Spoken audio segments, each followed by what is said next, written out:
ఇద్దరమ్మలు నీకు చెలిమి ఉన్నారయ్యా,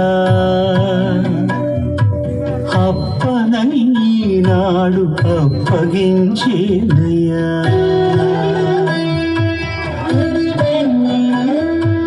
లోకాల కప్పడగు వెంకటాద్రీషుడా,